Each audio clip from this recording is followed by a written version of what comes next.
Rövşən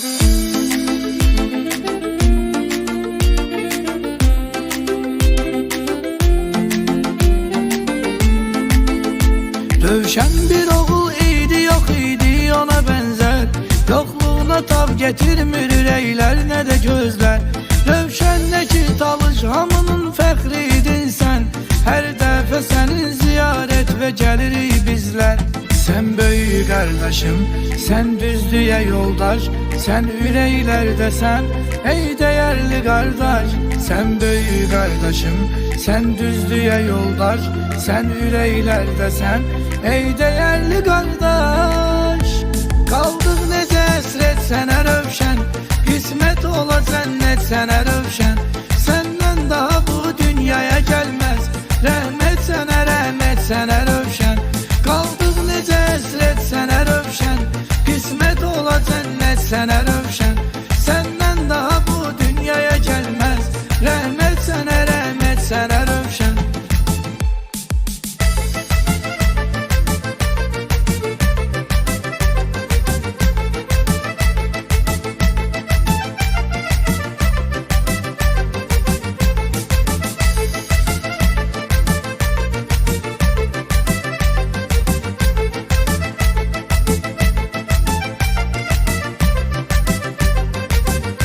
Haklı ve adaletli düz addım atan insan. Mezlumlara, kasıblara sen el tutan insan. İller kese Rövşən Zaniyev unudulmarsan. Sen olmamalıydın o mezarda yatan insan. Sen böyük kardeşim, sen düzlüğe yoldaş. Sen ürəklərdəsən, ey değerli kardeş. Sen böyük kardeşim, sen düzlüğe yoldaş. Sen ürəklərdəsən, ey değerli kardeş. Qaldıq necə əsrət sənə Rövşən, qismət ola cənnət sənə Rövşən.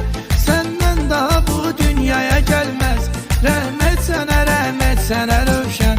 Qaldıq necə əsrət sənə Rövşən, qismət ola cənnət sənə Rövşən.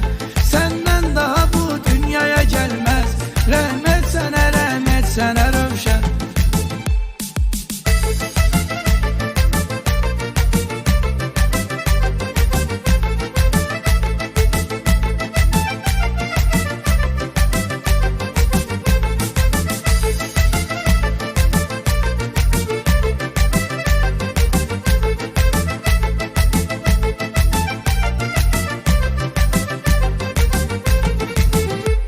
Qaldıq necə əsrət sənə Rövşən, qismət ola cənnət sənə Rövşən.